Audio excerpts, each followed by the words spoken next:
नमस्कार। आज हम आत्मनिर्भर भारत चौथे दिन का जो है वित्त मंत्री जी की तरफ से आप लोगों के ब्रीफिंग के लिए स्वागत करते हैं और मैं रिक्वेस्ट करता हूं कि आज की ब्रीफिंग मैडम शुरू कर दी जाए।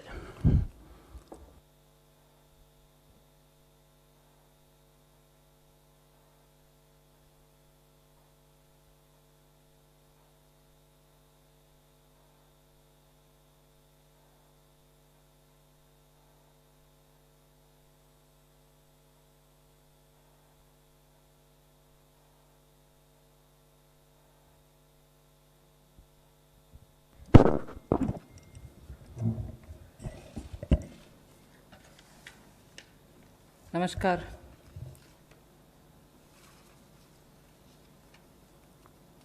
Today is the fourth day where after the Prime Minister's address to the nation on building a Atmanirbhar Bharat, we have been announcing in several tranches the various steps that we want to take to give a stimulus, to help and to extend that little assistance which as a government we should and do it in time, and therefore we had a Pradhan Mantri Garib Kalyan package. Post that, we also ensured that people don't suffer with having to file their returns or comply with taxation and related things. So in stages we've announced relief for the MSMEs, NBFCs and so on.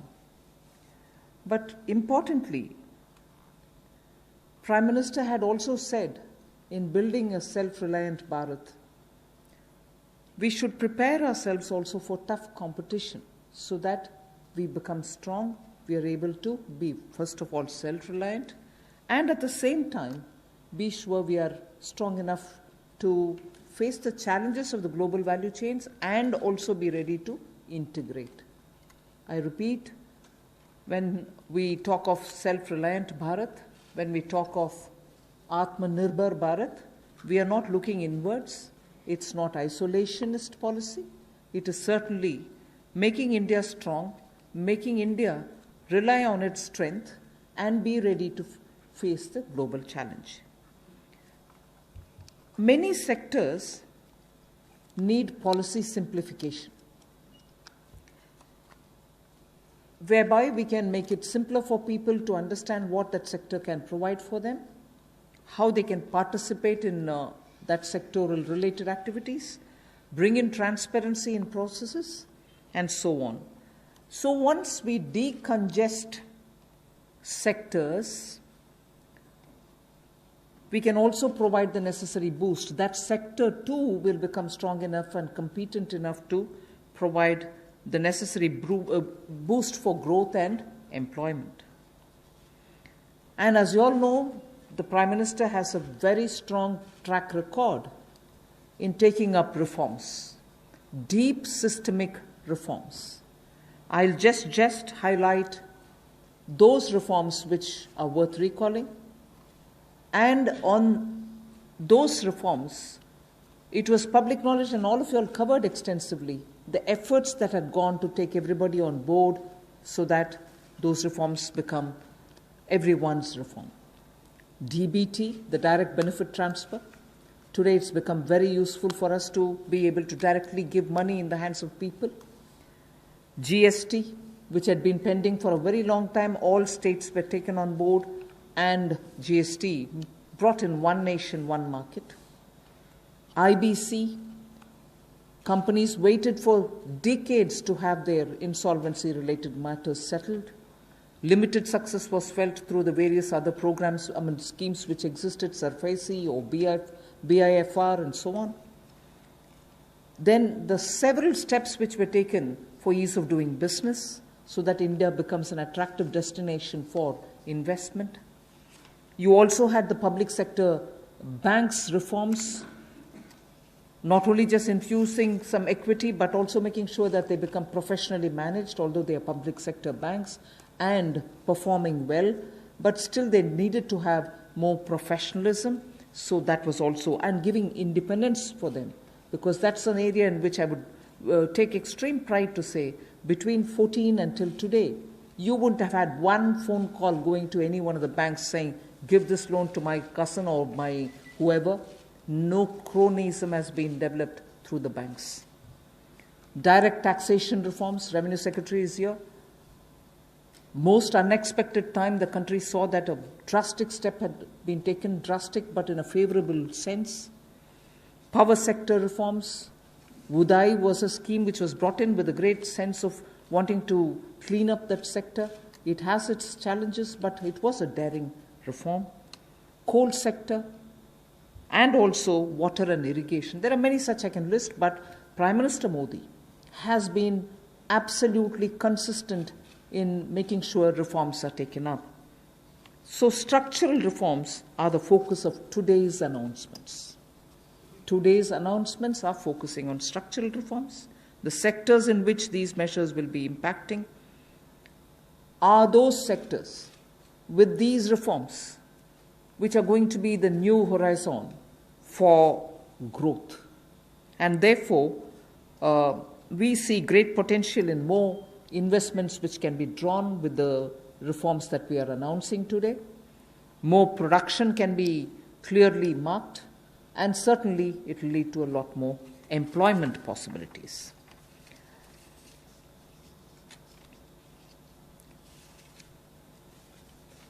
We can actually start off with some preliminary slides before I go into talking about today's announcements, which will explain all the steps that we've taken in the recent past to make sure that investment come into this country and also make India a far more business-friendly destination. Before I go into that, it is important for us to recall that steps which have been taken earlier have been announced variously at different times. And because of the lockdown and because of COVID, I think time feels like as though it's been a long time since the budget was presented. It was only presented on 1st February. And just as soon as the finance bill got passed, the Parliament also had to very quickly close for the reasons of social distancing and so on. And just before February, we announced the National Infrastructure Investment Foundation, the fund that was launched. So, and therefore such steps have been taken. Clearly, these are the ones which are going to initiate a lot of things that we want to tell today, and also a lot of things that we want to do towards building an Atmanirbhar Bharat.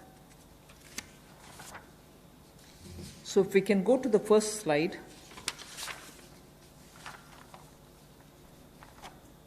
The policy reforms to fast-track investments. In the last couple of months, an empowered group of secretaries has been formed who also looked at project development, and project development cells were formed in various ministries. Ranking of states on investment attractiveness is also being worked out. This will make them compete for new investments, and promotion of champion sectors such as the solar PV manufacturing and so on, the advanced cell battery storage research. These kind of activities are also being given a priority. So for an Atmanirbhar Bharat and for Make in India, such steps are crucial, and we want to make sure that efforts which have been taken clearly give us the confidence that Make in India, which was launched at least 3 years back, as an initiative to change the mindset of people, to bring in new ways of doing business, to make sure that India becomes attractive on its strength, are all being received very well. So today, if I look at Make in India for Atmanirbhar Bharat, the foundation was laid earlier, And many investors have found that India's market, size of India's market, the aspirational middle class, the rule of law which prevails, and also making sure the talent pool which exists in India makes India an attractive destination for producing for India and also for producing in India and exporting from India. So that is exactly what has been shown here, and incentive schemes are being given for these champion sectors. So we need to clearly understand the purpose with which, when we talk of Atmanirbhar Bharat, it is on all these steps building India's strengths. The next slide would show you that attempts and also efforts have already started for upgradation of industrial infrastructure. I'm saying all this because the reform steps that I'm going to announce will have all these also having a play in the various steps that we are announcing. Upgradation of industrial infrastructure is something which we need to talk about afresh, although industrial infrastructure, industrial land banks, and also clusters have been recognized long time back. But they're all somewhat being utilized, many of them lying unutilized. So now, using technology, we are making sure these land parcels are, through GPS, GIS mapping, are able to be identified, location cleared, their challenges being identified, common facilities which have to be created will all be done. 3,376 industrial parks and estates and SEZs have between them, have among them 5 lakh hectares, all of them mapped as industrial information system can map them for future use.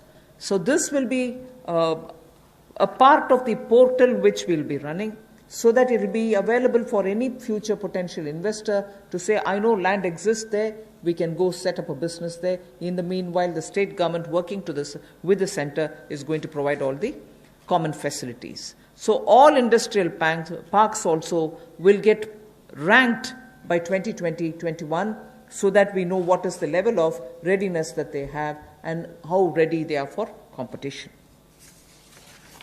So with this said as a broad introductory statement, I just want to highlight the 8 sectors about which we are going to talk, where reforms are being brought in: coal, minerals, defense production. I read out separately the next 3, although they together contribute for flying, airports, and also aerospace-related matters. Airspace management, airports, MRO, which is maintenance, repair, and overhaul. So those 3 all go over to the civil aviation area. Distribution companies in the union territories, power distribution companies in the union territories. Space sector, where ISRO and others have been flag bearers for India. Atomic energy. So 8 sectors, but I will be showing you about 10 to 12 slides, all of them explaining each one of these sectors in detail. नमस्कार। आत्मनिर्भर भारत की जो कल्पना माननीय प्रधानमंत्री जी ने हम सबके सामने रखी थी और 20 लाख करोड़ का पैकेज देश भर के लिए लाए थे, उसी कड़ी में आज चौथी प्रेस वार्ता में नए क्षेत्र कौन से हमारे विकास के लिए हो सकते हैं, उसको लेकर क्या बदलाव, क्या रिफॉर्म्स लाई जा सकती हैं, उसको लेकर आज हम आप सबके सामने आए हैं। क्योंकि माननीय प्रधानमंत्री जी ने कई बार पहले भी कहा है, रिफॉर्म, परफॉर्म, ट्रांसफॉर्म, और उसी दिशा में सबसे पहला कदम है रिफॉर्म्स लाने का। पिछले कुछ दिनों में एमएसएमई सेक्टर हो या एग्रीकल्चर सेक्टर हो, इनकी परिभाषाएं चाहे एमएसएमई की हो, ये एसेंशियल कमोडिटीज एक्ट की हो, एपीएमसी एक्ट की बात हो, इनको बदलने से ही इतनी पॉजिटिव बातचीत पूरे देश भर में हो रही है। एक सकारात्मक सोच इन दोनों वर्गों में देश भर के करोड़ों लोगों के बीच में चल रही है। एक नया क्षेत्र या बाकी नए क्षेत्र जिनकी माननीय वित्त मंत्री जी ने अभी बात कही कि 8 नए क्षेत्रों को लेकर आप सबके सामने आए हैं। ये भी कहा कि आत्मनिर्भर भारत को कड़ी प्रतिस्पर्धा के लिए तैयार रहना होगा, हर चैलेंज के लिए, चुनौती के लिए तैयार रहना होगा, और जहां जहां नीतिगत बदलाव चाहिए वहां वहां नीतिगत बदलाव लाने के लिए भी हम लोग तैयार हैं। अब इम्प्लीमेंटेशन की बात आती है, उसके लिए माने ही मोदी जी जाते हैं कि किस तरह से अच्छी इम्प्लीमेंटेशन पिछले 6 वर्षों में करके दिखाई, चाहे वो जीएसटी की बात हो, इंसॉल्वेंसी बैंक्रप्सी कोड की बात हो, जनधन योजना की बात हो, यूपीआई जैसे प्लेटफॉर्म बनाने की बात हो, हर गांव में बिजली और हर घर को राशन देने तक की कोविड-19 की स्थिति में बात हो। तो इसलिए इस सेक्टर्स में भी तेजी कैसे आए, फास्ट ट्रैक इन्वेस्टमेंट की कैसे हो, उसके लिए एम्पावर्ड ग्रुप ऑफ सेक्रेटरीज का गठन किया गया है, जो निजी निवेश की मंजूरी के लिए गति देने का काम उसमें से करेंगे ताकि उसमें सहायता मिल सके और आकर्षित हम विदेशी निवेश को कर सकें।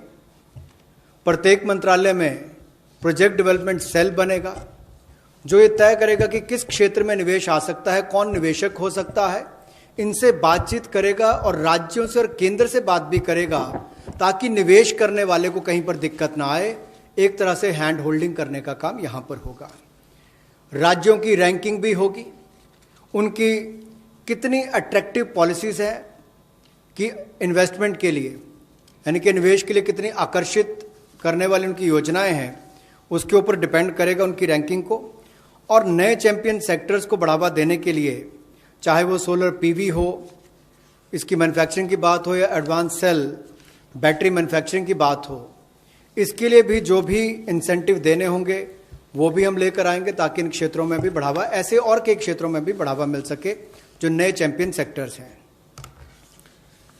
अब इंडस्ट्रियल इंफ्रास्ट्रक्चर की अगर बात करें, औद्योगिक बुनियादी ढांचे में उसके उन्नयन के लिए इस योजना को लाया गया है ताकि देश भर में जो लगभग 3,376 industrial park, industrial estate, SEZ, ये लगभग 5 लाख हेक्टेयर्स में फैले हुए हैं और इन सब की जानकारी आपको औद्योगिक सूचना प्रणाली यानी कि IIS पर मिलेगी, जिसकी GIS मैपिंग की जाएगी ताकि निवेश करने वाले को कोई दिक्कत ना हो। जो उसको बाद में दिक्कत आती थी जमीन से जुड़े मुद्दों को लेकर, वो भी दूर होगी। जमीन की उपलब्धता भी 5 लाख हेक्टेयर के लगभग जो इंडस्ट्रियल हमारे स्टेट्स हैं या हमारे पार्क्स हैं उनमें भी जो होगी उसमें उनको लाभ मिलेगा। और इसीलिए इस योजना में बदलाव भी लाया गया है। इसको मिशन मोड पर, चैलेंज मोड पर किया जाएगा ताकि ज़्यादा से ज़्यादा निवेशकों को जमीन जल्द से जल्द उपलब्ध राज्यों में करवाई जा सके और इसके लिए कनेक्टिविटी में भी सुधार होगा और कॉमन इंफ्रास्ट्रक्चर जो है उसमें भी अपग्रेड करने का काम किया जाएगा। The first of the 8 sectors that I want to speak about is coal. There are 4 slides all speaking about the various steps, but I will run through about all the 4, even though the sequencing may be a bit different. We are bringing in commercial mining in coal sector. You know, coal, as all of you all know, coal is a government monopoly. That government monopoly is what is now being removed. Commercial mining of coal on a revenue sharing basis would help more coal availability and also more coal availability at market prices. So this will be far more efficient and more people can get to using it.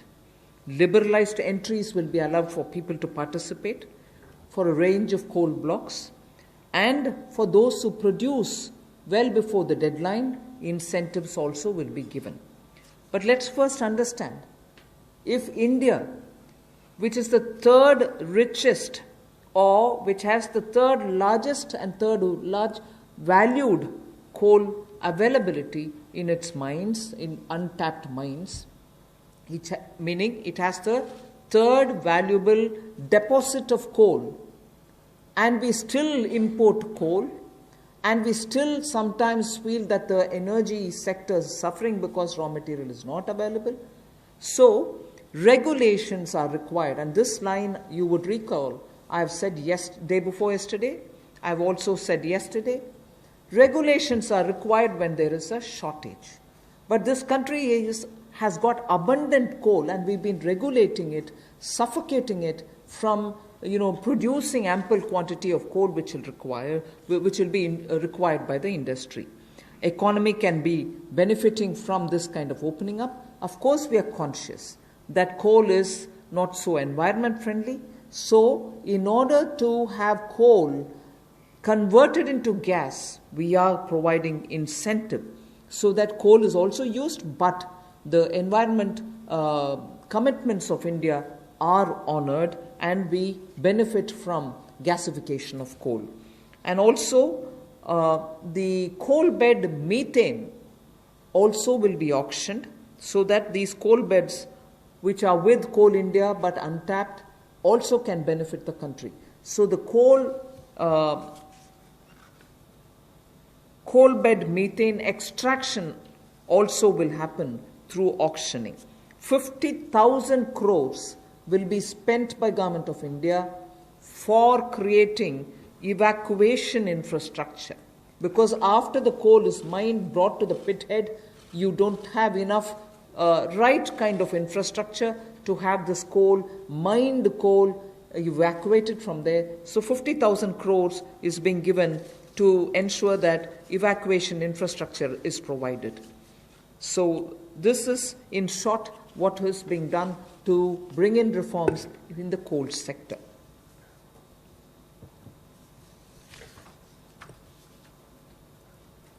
कोयला उत्पादन के क्षेत्र में आत्मनिर्भरता हमारी कैसे बने और केवल उतना ही कोयला बाहर से लाया जाए जिसकी आवश्यकता है, जो यहाँ पर उपलब्ध नहीं है। दुनिया के पहले 3 सबसे बड़े भंडारण क्षमताओं में जहाँ पर कोल ब्लॉक्स है, यानी कि जहाँ पर कोयला है, उसमें भारत आता है।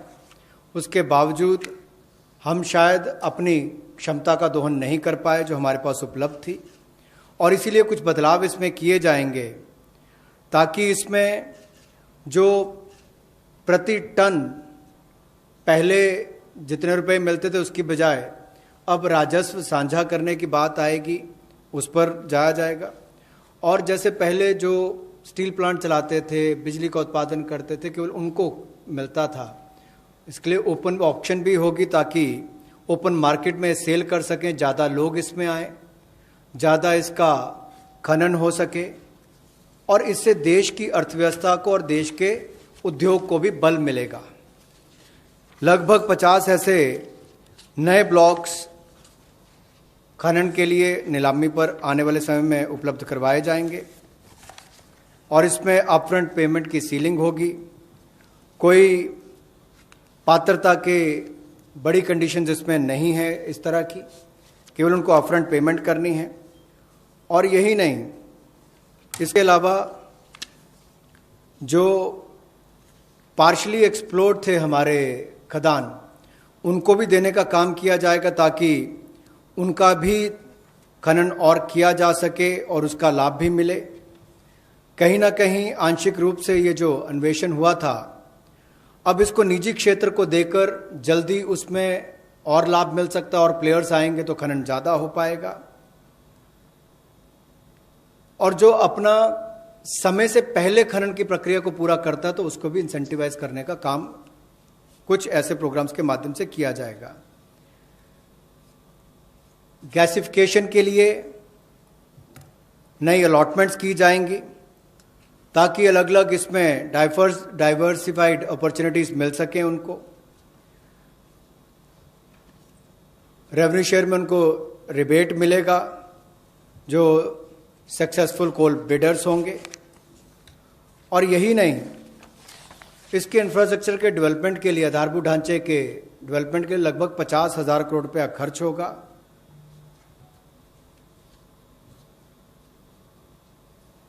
और ये जो कोल इंडिया लिमिटेड की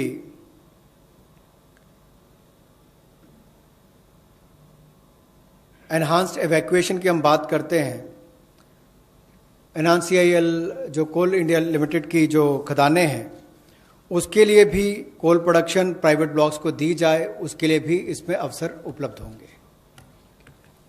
I move to mining of minerals. We spoke about coal all the while. Now we talk about minerals. Minerals, the sectoral reform that we want to bring in order that we have a boost given for growth of the sector, better employment potential, and bring in state-of-the-art technology, is to now have a seamless composite exploration come mining come production regime. Earlier, somebody was doing the exploration, someone else had to again come and undergo the whole process of auction, bids and so on to start the mining, and then once the mining activity starts, the production is subsequent. All these were dealt with in separate silos. So now what is being suggested is to, for ease of everybody participating and also the stakeholders, a seamless composite exploration come mining come production regime is being brought in. So there is no uncertainty for somebody who invests a big quantum of money for exploration whether he'll be able eventually to even to mine the mineral. So that system is going to make it easy. 500 mining blocks would be offered through this open, transparent mechanism. And if I take the example of aluminium, the way in which things had happened, the prevailing by the prevailing setup, if somebody wants bauxite, which is a necessary raw material for aluminium, he had to go for an auction for bauxite. And then he would realize that he doesn't have enough power to generate, or power supply is erratic. Then he would turn around saying, can I have some coal from somewhere? If he doesn't get it, or if he doesn't have enough power supply, he ends up sitting with the raw material but not being able to produce aluminium. So many such people had left this country and gone and invested elsewhere because of these mismatched policy. So what we are now taking the example of aluminium telling you is joint auction of the necessary two, like bauxite and coal, will happen so that it can enhance aluminium industry's competitiveness and will help aluminium industry now to reduce electricity costs, because they would be given the coal, they can gasify it and then use it, or use it in the other way. So that is one major step that we want to take in order that the mineral sector is better facilitated. And then we would also like to remove the distinction between captive and non-captive mines. So that will also help in transferring of mining leases and sale of surplus and sale of unused minerals. So I've had a mine given to me, I've taken some mineral out of it, but later I've lost interest, I don't have the capacity anymore. The left unused mineral lies there, nobody else benefits out of it. So now we are permitting them to transfer the mining lease so that whoever is interested in using the rest of it, which has been kept there, meaning which is lying there unmined, they can also use it, so the country can benefit from it. Then the Ministry of Mines is in the process of developing a mineral index for different minerals. The process is ongoing. Then a rationalization of stamp duty, which is payable at the time of award of mining leases, is also happening. So these two slides have clearly told you about the various reform steps that we're taking in order that this country, which is rich in minerals, gets timely served by the availability of the minerals for the industries to benefit from. जहां कोयले वाले में पहले partially explored blocks, इनकी भी auction करने की option दी जाएगी ताकि उसकी एक्सप्लोरेशन भी हो सके और उसकी प्रोडक्शन से भी उसका लाभ लिया जा सके। इसमें प्राइवेट सेक्टर की पार्टिसिपेशन को बल मिलेगा और इससे इस क्षेत्र को बढ़ावा मिलेगा। गैसिफिकेशन की जो बात की गई, इससे भी एक डाइवर्सिफाई करके क्लीन फ्यूल की तरफ जाने की बात अगर हम करें तो उसका भी लाभ मिल पाएगा। और इसमें भी लगभग इंफ्रास्ट्रक्चर की डेवलपमेंट के लिए 50,000 करोड़ रुपया का खर्च होगा। और यही नहीं, जो कन्वेयर बेल्ट वगैरह बनानी है रेलवे तक जाने के लिए, रेल हेड तक जाने के लिए 18,000 करोड़ रुपये का निवेश उसके ऊपर भी होगा, तो वो भी एनवायरनमेंट फ्रेंडली उस तरह के कदम उस पर उठाए जाएंगे, इससे भी उसको बल मिलने वाला है। और कोयले के क्षेत्र में एक बड़ा कदम है। कोल बेड मीथेन की जो बात करते हैं, उसकी एक्सट्रैक्शन के लिए भी उसमें उनको अधिकार दिए जाएंगे। और ईज ऑफ डूइंग बिजनेस में उसमें भी इसकी सिंप्लीफिकेशन और की जाएगी ताकि माइनिंग प्लान को छोटा किया जा सके। और 40% इसमें ऑटोमेटिक जो इंक्रीज है वो एनुअल प्रोडक्शन में देने का अवसर मिलेगा। और कंसेशन कमर्शियल टर्म्स में कहा जाए तो लगभग 5,000 करोड़ के इसमें वो भी होंगे। यही नहीं, इसके अलावा जो मिनरल सेक्टर में, खनिज क्षेत्र में आपने जो संरचनात्मक सुधार लाने की बात कही है, उसमें भी seamless composite exploration cum mining production regime की हम बात करते हैं कि इसको लाएंगे। और 500 माइनिंग ब्लॉक्स ये उपलब्ध करवाए जाएंगे। और इसमें भी बॉक्साइट और कोल मिनरल ब्लॉक्स, इसकी जॉइंट ऑक्शन हो, नीलामी प्रक्रिया हो, इसको बल दिया जाएगा ताकि जो एल्युमिनियम इंडस्ट्री है इससे उसको लाभ मिलेगा। अपनी बिजली की जो लागत आती है उसको कम करने के लिए भी, और एल्युमिनियम मैन्युफैक्चरिंग भी यहाँ पर ज़्यादा हो, इससे उसको बल मिलने वाला है। इससे जो हमारे खनन में उसको भी वृद्धि मिलेगी और रोजगार सृजन भी होगा। और state of the art technology का भी इसमें उपयोग हो पाएगा।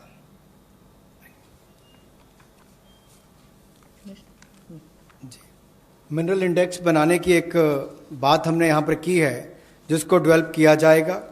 और स्टैंप ड्यूटी को रैशनलाइज किया जाएगा उस समय जब वो अवार्ड की जाएगी माइनिंग लीसेस, उस समय उनको कर दिया जाएगा। We now move over to talking about defense production.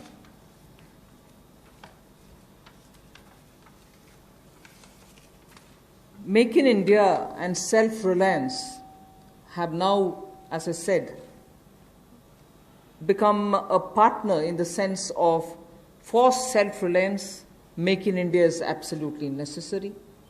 And particularly when you're talking about critical industries like defense, we need to be self-reliant where we really can be. Of course, armed forces require best of equipments. They need some of the latest technology-driven equipments. Some high-tech equipments are required, which have to be imported. They can be imported. And it continues. We are seeing very good latest weaponry coming also. But some of those which are being produced in India can be bought in India. And therefore, we have now come to a conclusion that we shall notify. This is done with the consultation with the Department of Military Affairs. We shall notify a list of weapons and platforms which shall be not allowed for import, but we shall have them bought from India. So the import of this listed set of equipments shall not be allowed. They shall be banned. And every year this list will be increased because more capacities which come to be recognized, which meet the standards, which meet the defense standards, will be obtained from India. As they say, the defense's general staff qualitative requirements, the GSQRs for weapons and platforms, will all be honored, but those list of items which get notified can only be purchased from India. Indigenization of some imported spares will also be given priority. For years we have been producing spares which are good enough for even those imported vectors, imported weaponry, imported platforms. Unless we are able to do that, the spares are also something which India probably can produce but are getting imported. So indigenization of imported spares. Then for all this, budget provision, a separate budget provision will also be given for domestic capital procurement. So this is going to be something with which the defense can make sure that their import bill can come down. This is done in consultation with the Department of Military Affairs, and this will be an important step towards making sure that Indian producers of defense equipments which are absolutely meeting with the standards which the armed forces would want will be purchased from India.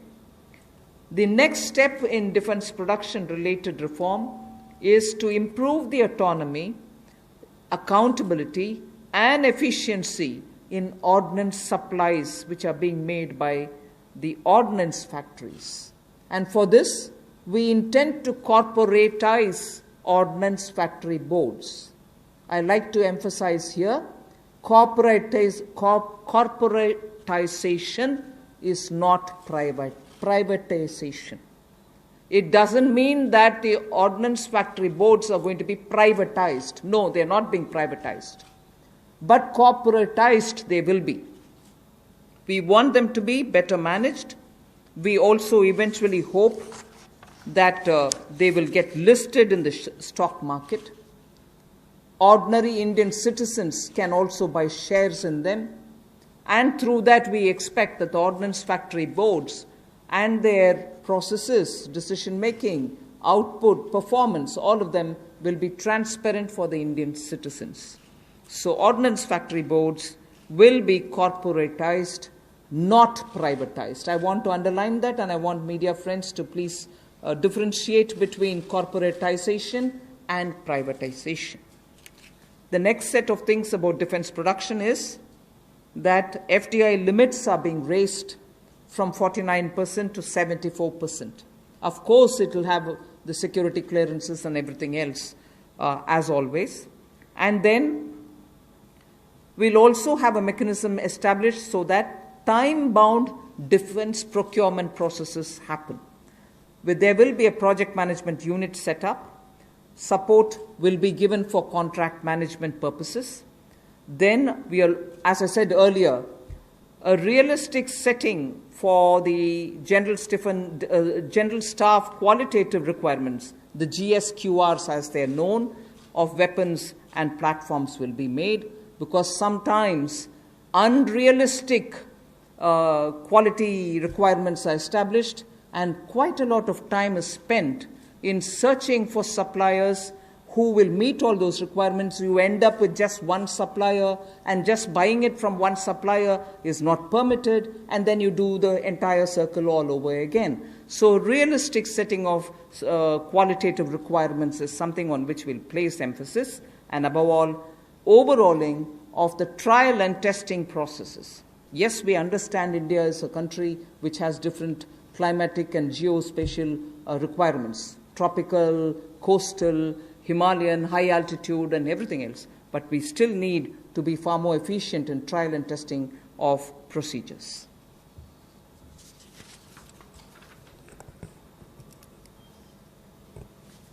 रक्षा उत्पाद में आत्मनिर्भरता लाने के लिए make in India को बल देना बहुत आवश्यक है, और पिछले 3 वर्षों में बहुत सारे क्षेत्रों में भारत में इस दिशा में कदम उठाए गए, और रक्षा उत्पाद के लिए मेक इन इंडिया को बल देना और आत्मनिर्भरता लाना इस दिशा में एक कदम है।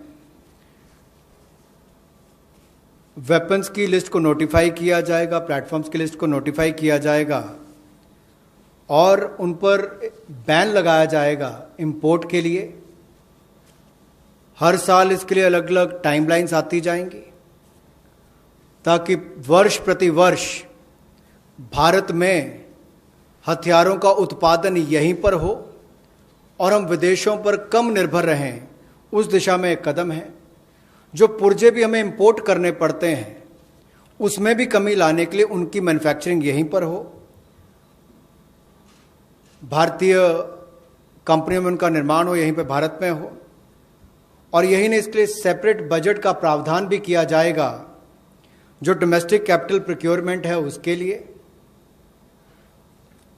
और इससे हमारे डिफेंस इंपोर्ट बिल में भी एक भारी कटौती होगी, लेकिन जिसका सीधा लाभ भारत में बनाने वाली उन कंपनियों को मिलेगा जो हिंदुस्तान के सैन्य की ये आपूर्ति करेंगी। और इसी दिशा में ऑटोनॉमी लाने के लिए और ज़्यादा जवाबदेही अकाउंटेबिलिटी तय करने के लिए और कामकाज में एफिशिएंसी लाने के लिए ऑर्डिनेंस सप्लाईज जो हैं, जो हमारी कॉरपोरेशन हैं, जो हमारे ऑर्डिनेंस फैक्ट्रीज हैं, उनका कॉरपोरेटाइजेशन यानी कि निगमीकरण करने की हम बात कर रहे हैं। और निगमीकरण और निजीकरण में बहुत अंतर है। ऑर्डिनेंस फैक्ट्री बोर्ड का निगमीकरण होगा ताकि उनके कामकाज में और सुधार हो, बेहतर प्रोडक्ट बन सकें, सेना को और अच्छे हथियार मिल सकें, दुनिया भर के देशों पर हमारी निर्भरता कम हो, हिंदुस्तान के अंदर और रोजगार पैदा हो सके, कंपनियों को लिस्टिंग कराकर उनकी भी क्षमता बढ़ाने का काम किया जा सके, कुल मिलाकर पारदर्शिता और बेहतर प्रदर्शन की ओर हम आगे बढ़ सकें। इसलिए निगमीकरण करना बहुत आवश्यक है। इसलिए ऑर्डिनेंस फैक्ट्री बोर्ड का निगमीकरण किया जाएगा।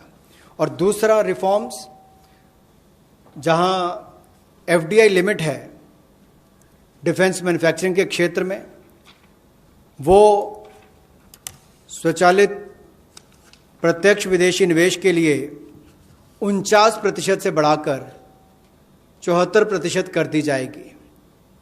यानी कि automatic defence route, automatic FDI का जो रूट है उसके लिए 49% से 74% उसको कर दिया जाएगा लिमिट को।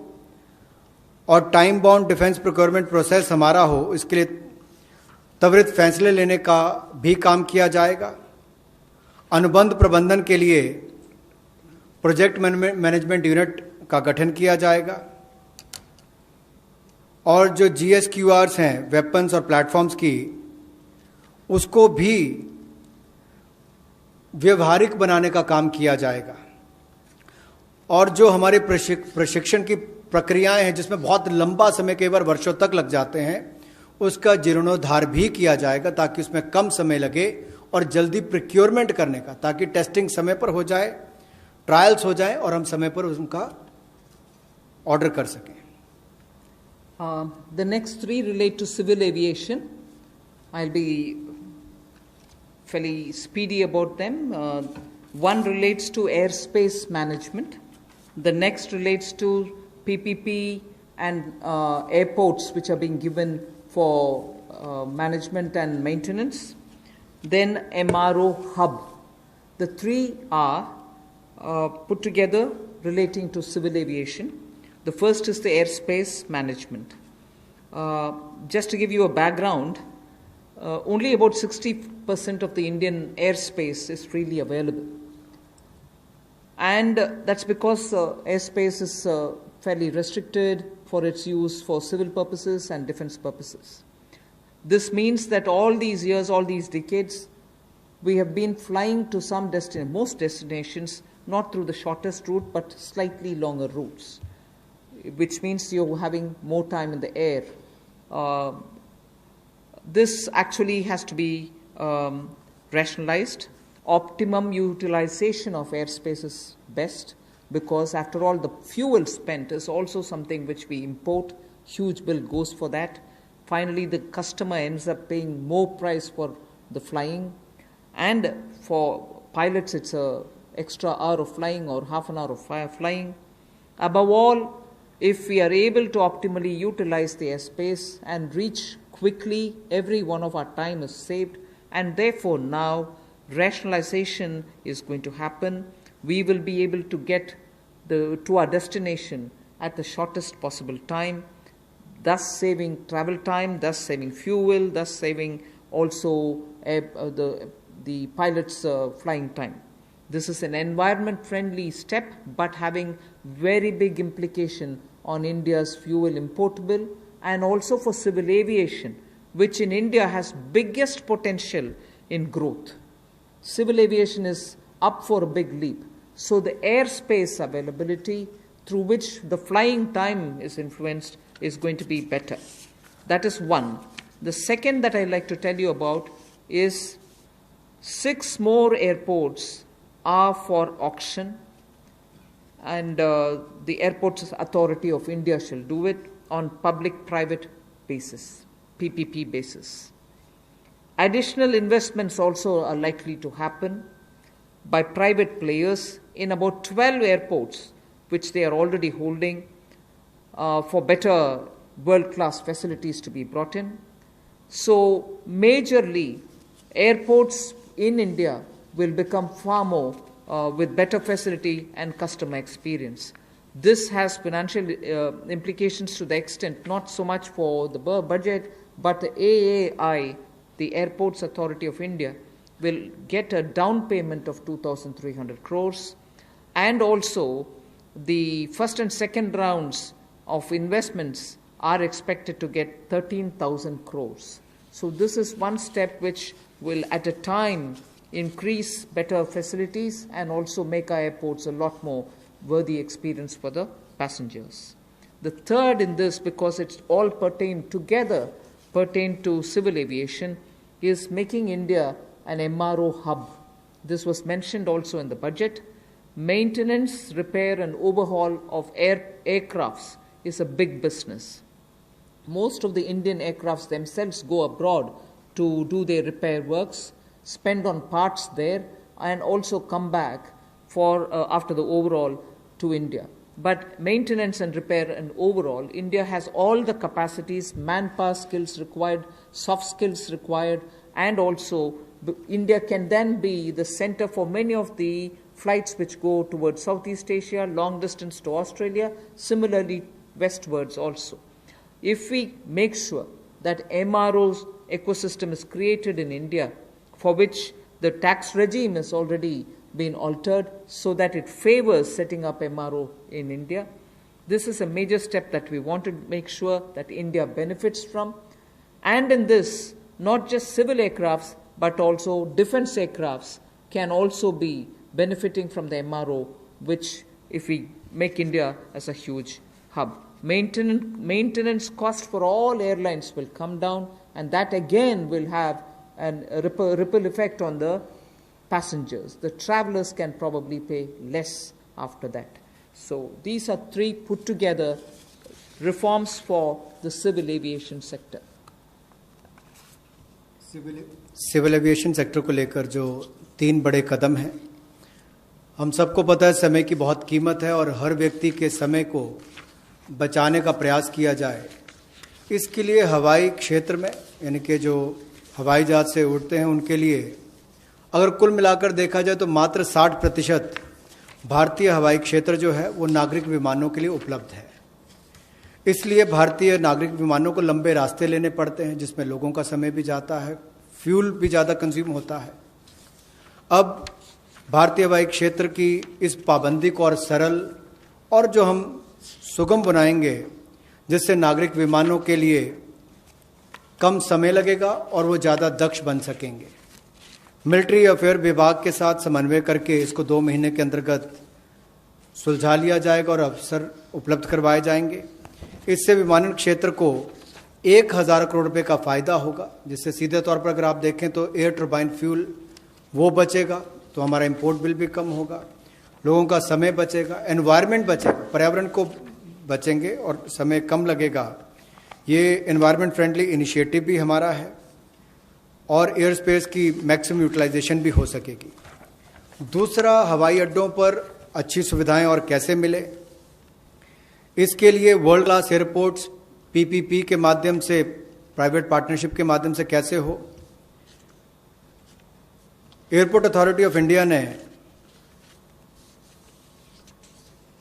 ये सार्वजनिक निजी साझेदारी के तहत 6 में से 3 हवाई अड्डों का अनुबंध प्रदान किया है और इसमें से जहां पहले 540 करोड़ रुपया आता था प्रतिवर्ष, अब 1,000 करोड़ रुपया आता है। और इसके अलावा एयरपोर्ट अथॉरिटी ऑफ इंडिया को डाउन पेमेंट भी लगभग 2,300 करोड़ रुपए की मिलेगी। ये एनुअल रेवेन्यू जो 6 एयरपोर्ट्स का है, और 6 और एयरपोर्ट्स को आइडेंटिफाई किया गया है दूसरे राउंड की बिडिंग के लिए, इसका बिड प्रोसेस भी जल्द शुरू कर दिया जाएगा। अतिरिक्त निवेश जो हम इस प्राइवेट प्लेयर्स के माध्यम से देख रहे हैं निजी क्षेत्र में, ये 12 हवाई अड्डों में पहले और दूसरे चरण में लगभग 13,000 करोड़ रुपए का आएगा। 13,000 करोड़ रुपए का निवेश पहले और दूसरे चरण में 12 हवाई अड्डों में आएगा और 6 और एयरपोर्ट्स के लिए भी जल्द ही तीसरे राउंड में बिडिंग की प्रक्रिया, नीलामी की प्रक्रिया शुरू हो जाएगी। एक और क्षेत्र है जो मेंटेनेंस, रिपेयर, ओवरऑल की बात करते हैं। जैसे गाड़ियों की रिपेयर तो लोकली हो जाती है, लेकिन हवाई जहाज़ों का इंजन हो, बाकी स्पेयर्स हों, इसकी रिपेयर चाहे सिविल एविएशन के हों, नागरिक विमान हो या मिलिट्री के हों, उनमें से भी ज़्यादातर विदेश में जाकर रिपेयर होते थे। तो एक और हमारे यहाँ के लोगों का रोजगार के अवसर छीनते थे, दूसरा बाहर जाकर उनको मेंटेनेंस करवानी पड़ती थी। अब उसके लिए भी टैक्स रेजिम में बदलाव किए गए, उसमें एमआरओ का लिए इकोसिस्टम बनाया गया जिसको रैशनलाइज किया गया है। इससे लगभग जो 800 करोड़ से लेकर 2000 करोड़ रुपया 3 वर्षों में एयरक्राफ्ट के कंपोनेंट्स की रिपेयर के लिए या एयरफ्रेम की मेंटेनेंस के लिए जो खर्चा होता है उसमें भी बचत होगी और वो काम यहीं पर मिलना शुरू हो जाएगा हिंदुस्तान के अंदर। और जो मेजर इंजन मैन्युफैक्चरर्स हैं वो भी अपने इंजन रिपेयर फैसिलिटीज़ को यहाँ पर भारत में लानी शुरू करेंगे और डिफेंस और सिविल सेक्टर को कन्वर्ज करके भी हम लोग इस सेक्टर को बढ़ावा दे सकते हैं। उस दिशा में कदम उठाए जाएंगे ताकि जो कॉस्ट है एयरलाइंस की या हमारे डिफेंस की वो भी कम आए, उस दिशा में कदम है। I move to talking about the next reform step. The power distribution companies in union territories shall be privatized. And that is likely to be also, it will be in line with the tariff policy which is soon to be announced. The tariff policy reform will of course talk about consumer rights. The inefficiencies of DISCOMs will not become a burden on consumers. DISCOMs will ensure adequate power. The standard of service that they provide will improve, and they will promote industry better by providing open access. Sustainability is an issue with power sector. We want to be sure that timely payments to the GENCOs happen. You are aware that 90,000 crores have been given this time because DISCOMs were not able to pay or service their dues to the GENCOs. Such disruptions or ups and downs should be avoided, and DBT also for subsidy receiving beneficiaries will be given directly, and smart prepaid meters will be set up, about which I had mentioned in the budget also. So tariff policy coming into place will also see one more major step, in that in the union territories we shall make sure that the DISCOMs are privatized. Suboptimal performance of power distribution and supply can never be in favor of the customer. So that is as regards power sector reforms.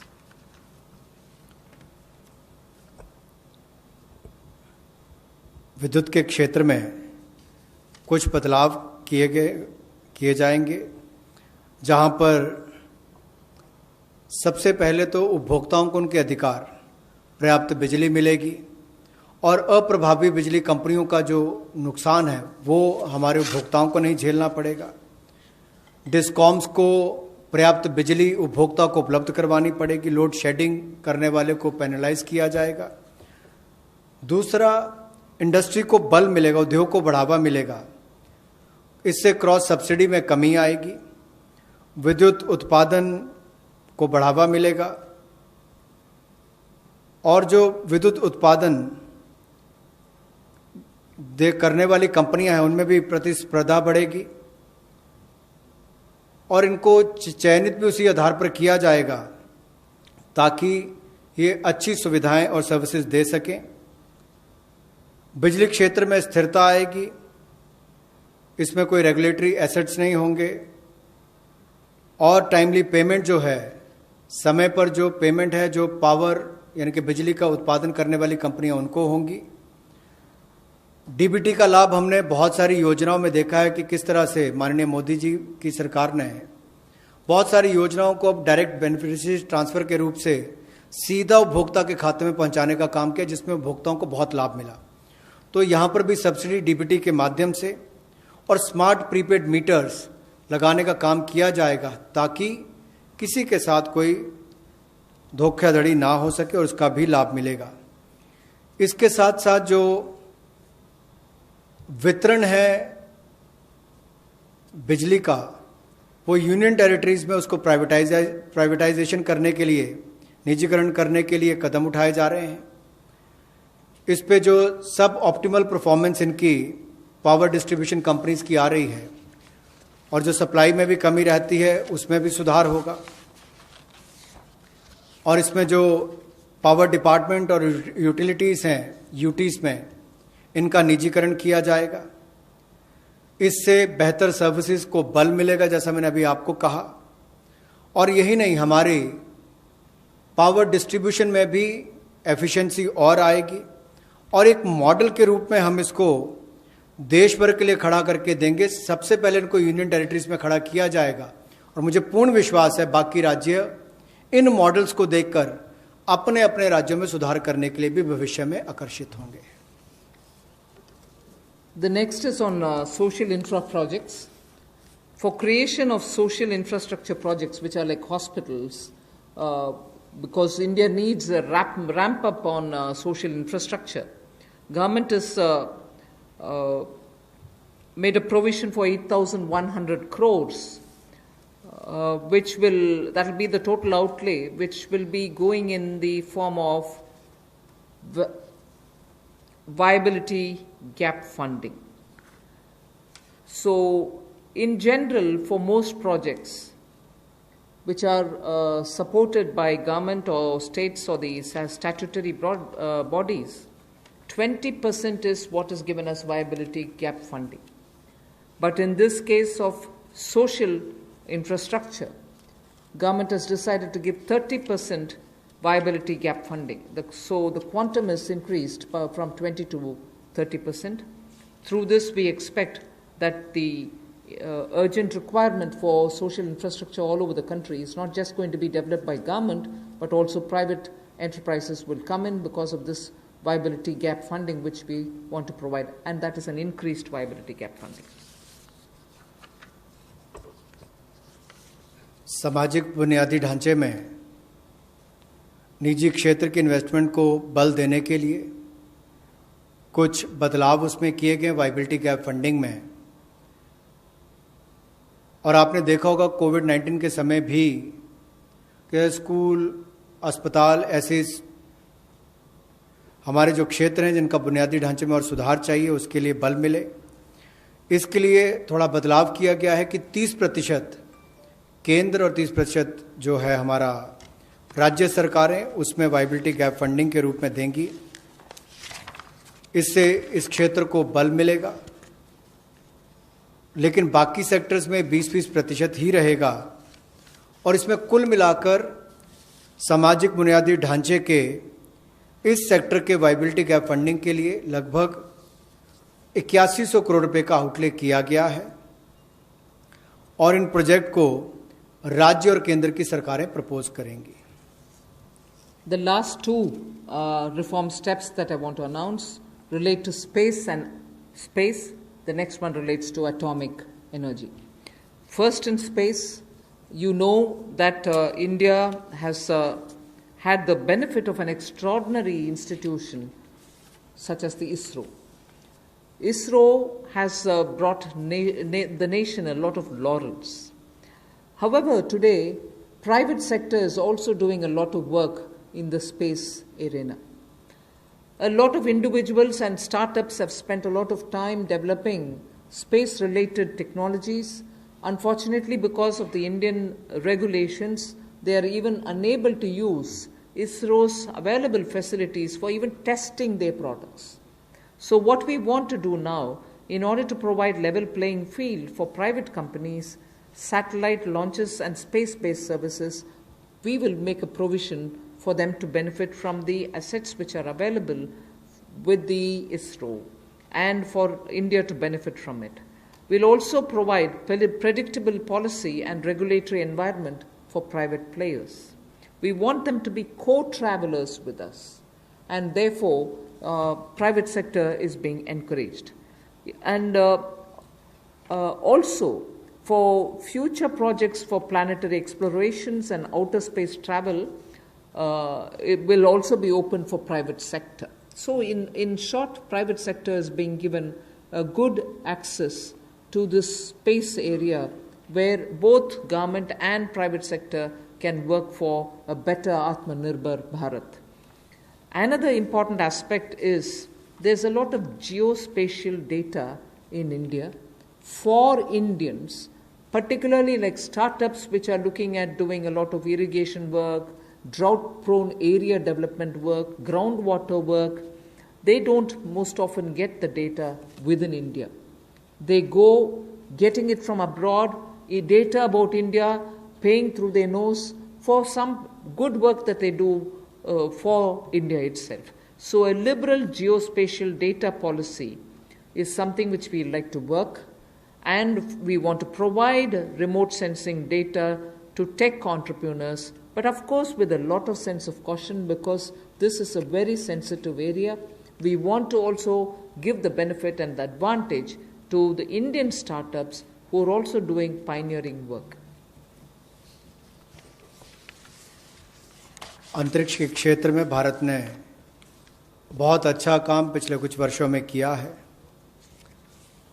अब इस क्षेत्र में निजी क्षेत्र भी किस तरह से सहभागी हो, कैसे वो भागीदार बने और उपलब्धियों भरा आने वाला समय हो, इसके लिए अंतरिक्ष क्षेत्र की गतिविधियों में प्रतिपादक वृद्धि लाने के लिए निजी क्षेत्र की भागीदारी को बढ़ाने का अवसर दिया जाएगा, ताकि प्राइवेट कंपनीज को भी बराबरी का एक तरह से अधिकार, जैसे लॉन्च करने की बात हो या सैटेलाइट्स की बात हो या अंतरिक्ष क्षेत्र से जुड़ी हुई सेवाएं देने की बात हो, चाहे कम्युनिकेशन सैटेलाइट से बाकी हो, अनुमानित नीति लाकर हम अंतरिक्ष क्षेत्र में एक बड़ा सुधार लाएंगे।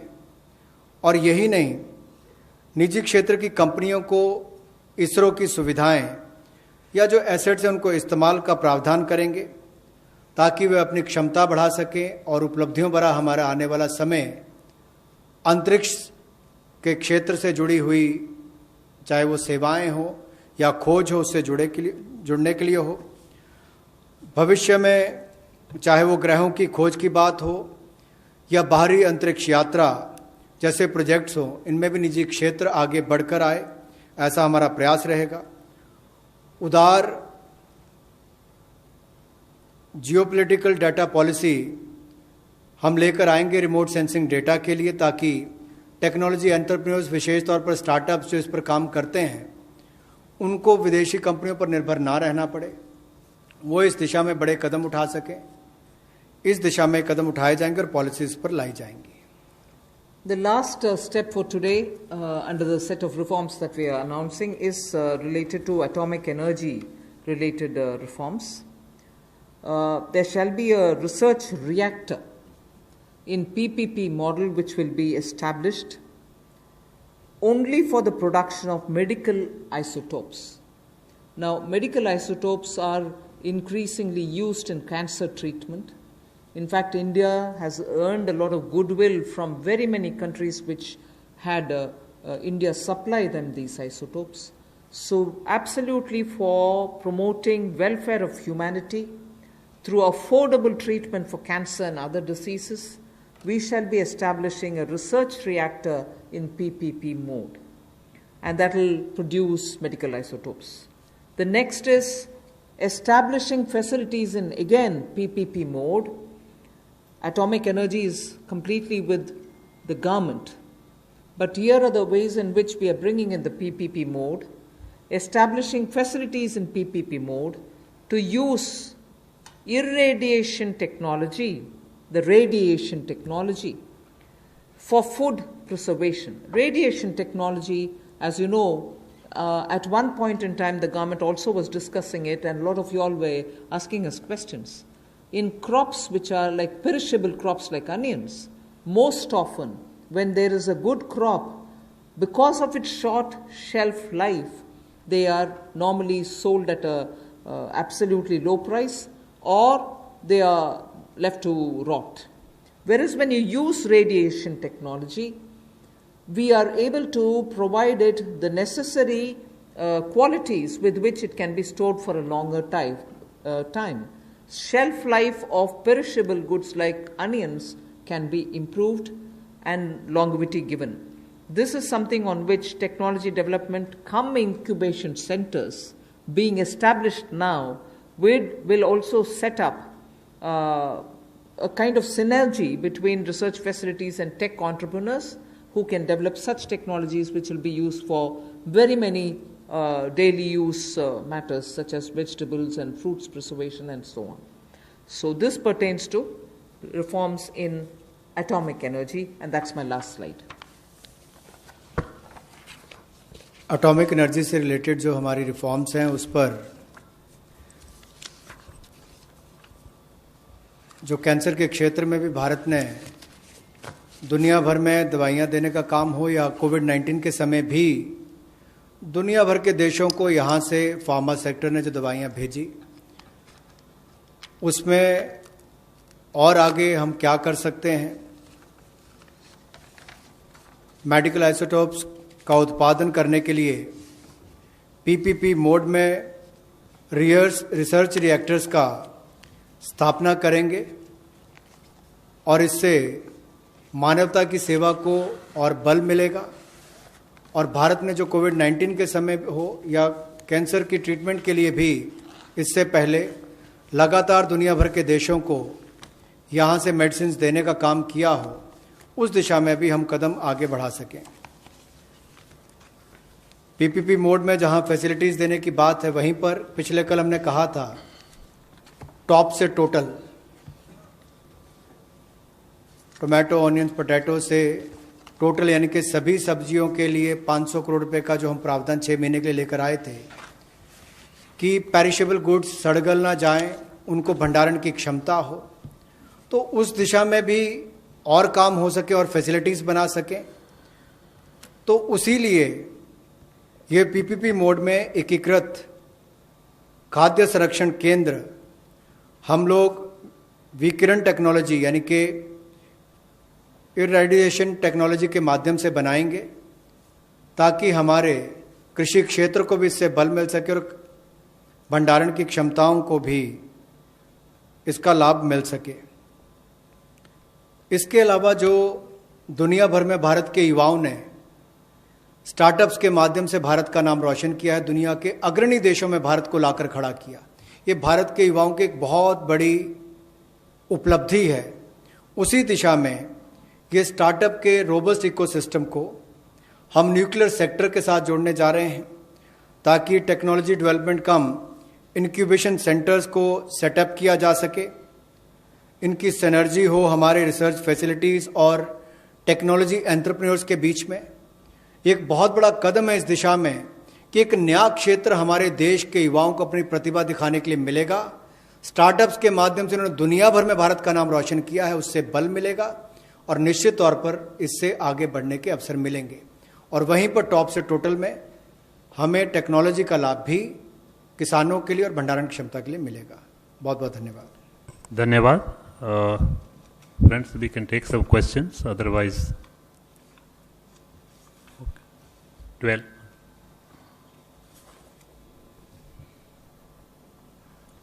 Very good afternoon, ma'am. Sapna here from CNBC TV 18.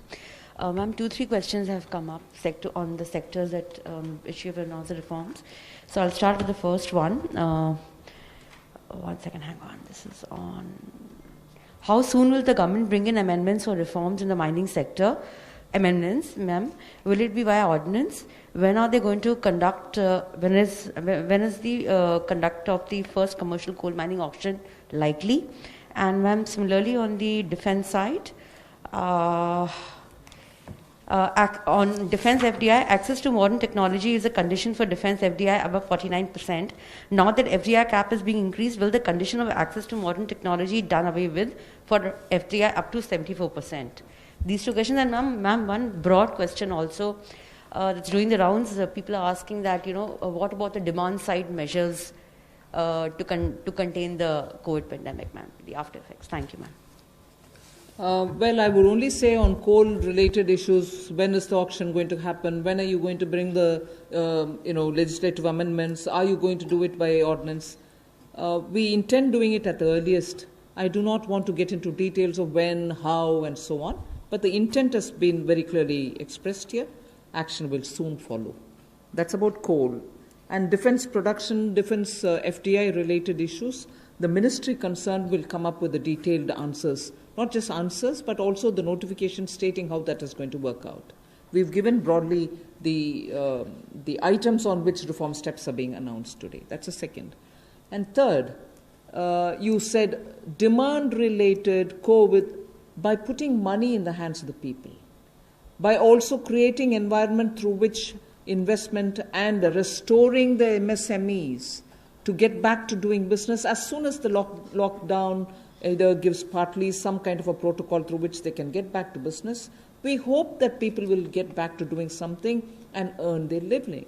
So these are definitely also steps through which more money is in their hands.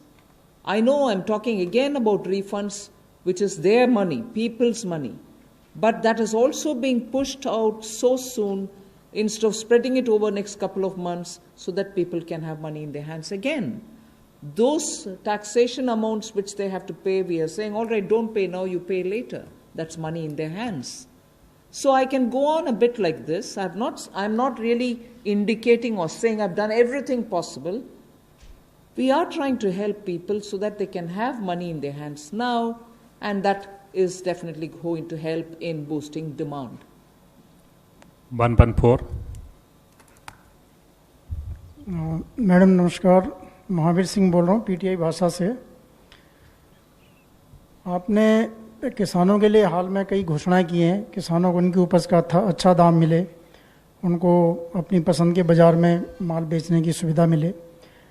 सरकार कई चीज़ों के एमएसपी घोषित करती है, गेहूं, चावल, तिलहन, कई चीज़ों की एमएसपी हर साल घोषित करती है, लेकिन लगातार ये शिकायत मिलती है कि किसानों को एमएसपी नहीं मिलता है।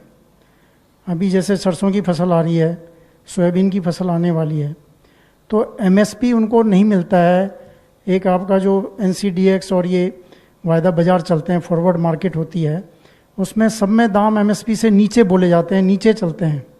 तो सरकार इसके बारे में क्या सोच रही है कुछ कि उसमें फॉरवर्ड ट्रेडिंग होती है कि जून में ये रेट होगा, जुलाई में ये रेट होगा, सब एमएसपी से नीचे होता है। तो सरकार जब एक तरफ किसानों को ऊंचा दाम देने की बात कर रही है और दूसरी तरफ फॉरवर्ड मार्केट में दाम एकदम नीचे होता है, कैसे सरकार इसको किसानों को फ़ायदा पहुंचाएगी? एमएसपी जब सरकार देती है, मार्केट रेट से जब प्राइस गिर जाता है, उस समय उनको एमएसपी के द्वारा सरकार प्रोक्योरमेंट में जोड़ने में उनको सही दाम मिल पाएगा। अगर आप बोल रहे हैं एमएसपी नहीं दिया जाता है, ज़रूर वो स्टेट में हम पूछ सकते हैं कि क्या कुछ विषय है। सो मैं इससे ज़्यादा स्पेसिफिकली वो नहीं मिल रहा है, कहाँ नहीं मिल रहा है, ऐसे तर्क कर नहीं सकती हूँ। ज़रूर आपके इन्फॉर्मेशन जो भी राज्य सरकार का है, आप प्लीज़ हमें दे दीजिए। वे ज़रूर किसान को मदद करने के लिए जो करना है ज़रूर करेंगे। Last question 14.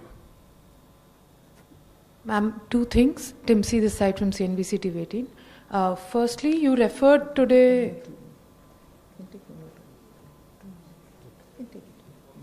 While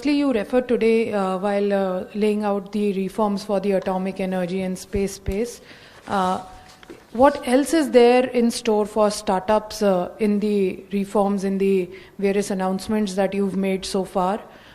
Does the MSME package that you had earlier announced, where 3 lakh crore rupee fund was announced, is that also applicable for startups? Of course. And secondly, you also spoke about the taxation benefits given to the MRO industry.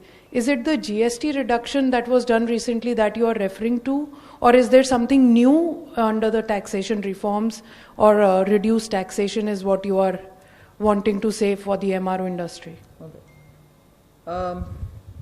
Yes, the provisions extended for MSMEs will also be applicable for startups. They are small. They can benefit from it. And on the MRO taxation, yes, Revenue Secretary, you can please. About the MRO, the problem that MRO industry used to face is because the aircraft could fly to any country in the world and get their repair and overhauling done. And India, we have a very, very promising civil aviation sector. So we want that the MRO industry should be located in India, and as much repair and other things should be done within the country. One problem that used to face is that the competitiveness in terms of GST. The GST rate used to be 18%. So in the GST Council meeting held on March 14th, the rate has been brought down to 5% with full input tax credit. And that is something, which the MRO industries, that will make the MRO industry very, very competitive. There were also some other issue where some foreign airlines, if they had placed some maintenance work to some other country and they had set up their unit inside India, they were also facing certain difficulty. That also has been taken care of. Madam, online question hai. Middle class is still expecting package for them. Will the middle class will also get a similar package which we have given to the agriculture sector and the farmers? This is a As and when we are coming up with the package, we are announcing. 33.